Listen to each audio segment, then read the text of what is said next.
G'day everyone.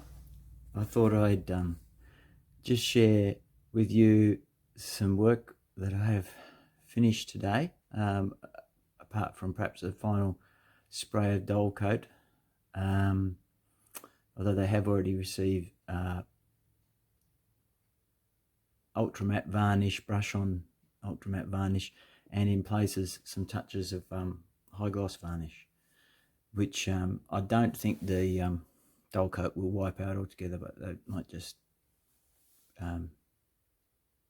lessen its effect a bit. These are resin objective markers from Gripping Beast, and they were loads of fun to paint. Heaps on there. Each one is a little vignette, and some of them are, they're not necessarily purely historical. Some of them are a bit fantastical or just a bit of a laugh. So that, people could use them in Saga, Age of Magic, or in any sort of game, really. And I thought they were really fun. Lovely little sculpts. So here, for instance, you can see there's a dog looking at this cork that's popped out of this barrel, and I've just put some high gloss varnish on there to show that there's some liquid spilling out onto the ground.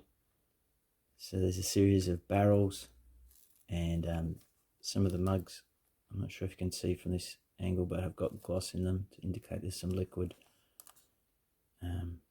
all spilling onto the ground. And just sort of, rather than pewter mugs, I've gone for sort of earthenware styles and different terracottas and greens and browns, and then like a two-tone sort of jug up there. Yeah, it's a lovely little pieces. So they were great fun to do. And the next one's got some sacks of grain and a barrel and some rather large rats, huge rats, getting in amongst it with sort of grain spilling out. Another earthenware pot there. A rat with its tail sticking out there, disappearing into the midst of the sacks. So I've tried to, have a subtle variation between the colours of the wood and the colours of the sacks and the grain, and even though, in a lot of ways those colours are quite close, but I've tried to, make enough contrast and stuff, keep them reasonably realistic looking, although the rats are perhaps a little bit big, but that doesn't matter. They're just fun scenes, really are fun. There's that one, and then there's this really, really fun one here with this. It's like a collection of shields, swords, axes, helmets, heaped up in a big pile. There's even like a Roman style helmet in there, and sort of an earlier style shield, and for some reason there's a wild boar popping his head up from the middle of it. Perhaps he's part of the loot. Presumably he might be dead and they're going to eat him later. So there we go. So I just went for simple designs on the shields, nothing too bright and colourful,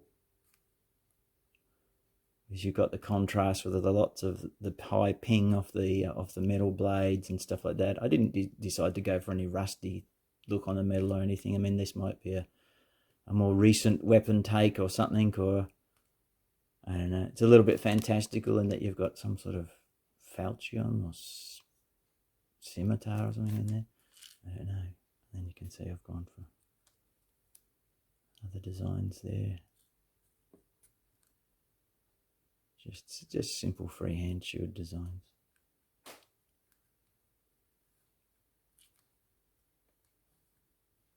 Lots of axes and swords and things like that. So lots of, that's a heap of fun. The next one is even more unusual. This has got some crates and wicker baskets and hampers. There's some guy stuck in a box with his hands there. And there's some slatted crates here. and there's some sort of small dragon tail coming out of this one, and bits of eggshell.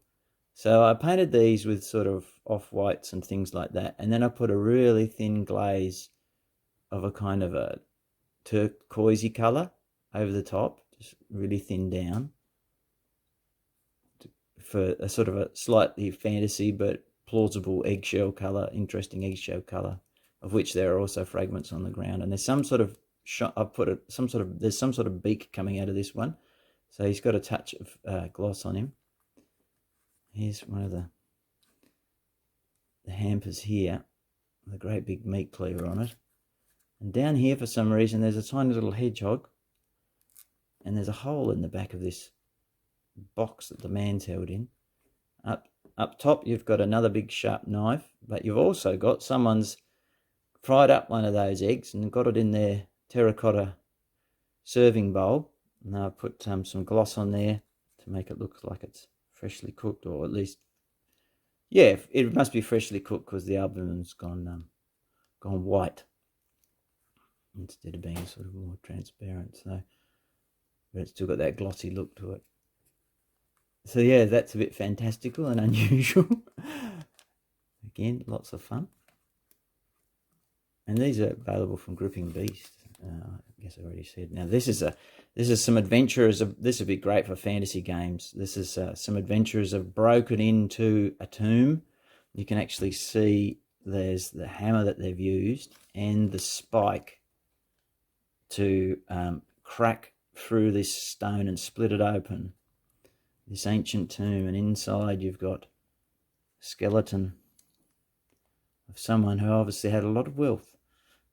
So there's different sort of shades of golds and things like that, and there's even a metallic purple necklace and another sort of pearlescent type one up there, and a kind of a crystal ball-y thing in there with it that's got like some gloss varnish on it. But I just like I like how the contrast turned out between the brightness of the metallics against the darkness of the stone and the area around it. It just contrasts pretty well. I thought it turned out all right. Anyway, I'm pretty happy with it. It's fun, good fun. And lastly, we've got what looks to be like an altar in a church. Although, you know, it's all a bit fantastical, because like if it was in a church, it probably wouldn't have this rocky kind of surface. It have more of an even floor. So what we seem to have is an altar with a fairly ragged looking cloth on top. Instead of going for gold in this one, I went for more silver items. So there's a bag that's got silver coins. And it is a bit fantastical, because if you look down the back here, there's a big silver candlestick, but for some reason there's a teddy bear there. How he got there, and he's somewhat anachronistic and rather interesting. And under here you seem to have some sort of chap, maybe it's meant to be a Viking or something, who's got into the communion wine or something like that, or perhaps he just received a bump on the head, I don't know. But he's slouched under the altar there. And this is a statue. So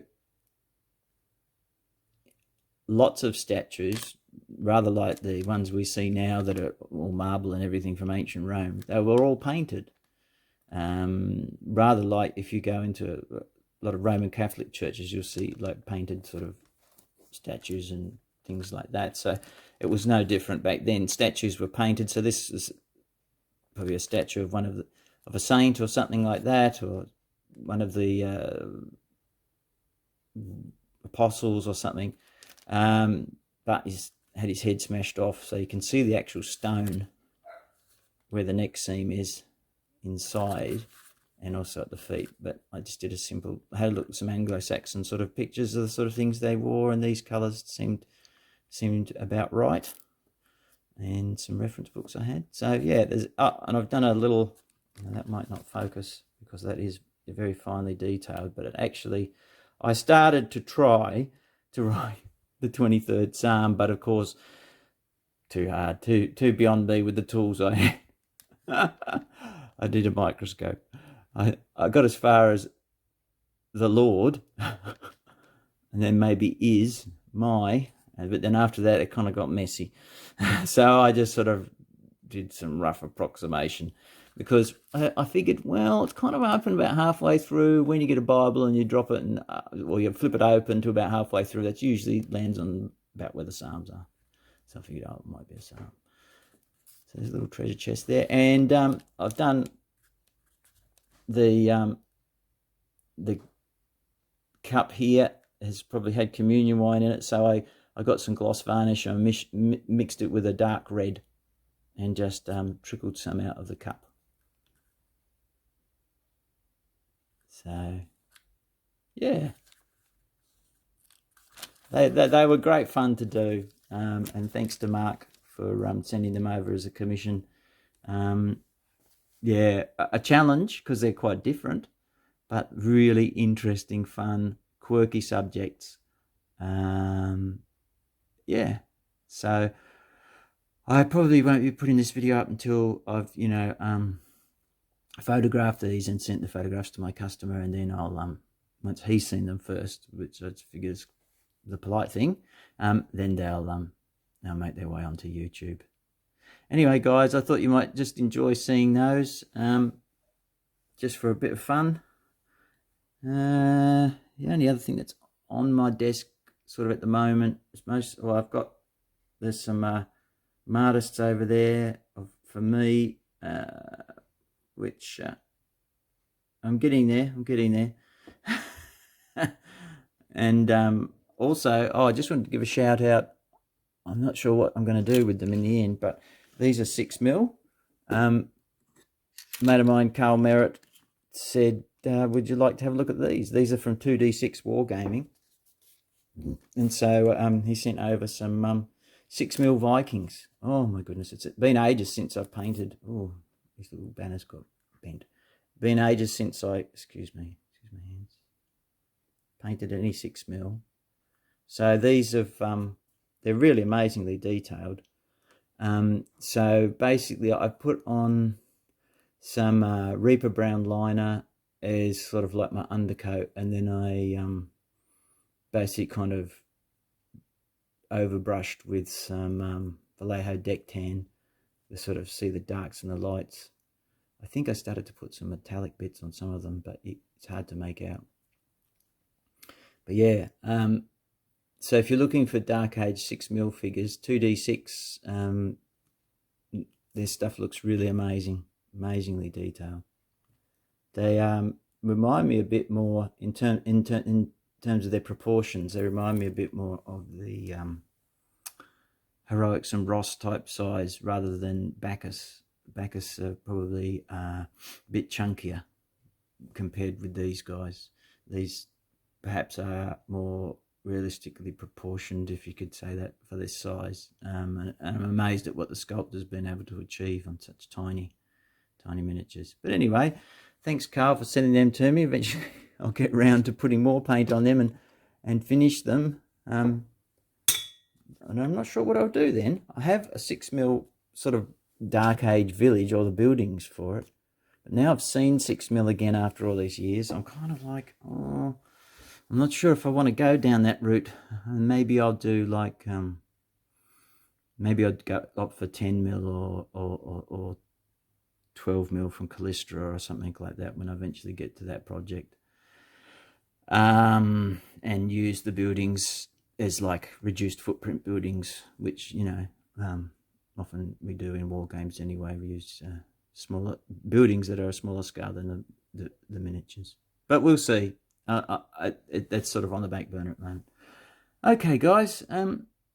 Thanks for watching. I hope you found it interesting. If you have any questions about how I did these bases or particular colours or techniques or anything, give us a shout in the comments. And look after yourselves, and I'll catch you next time. Bye.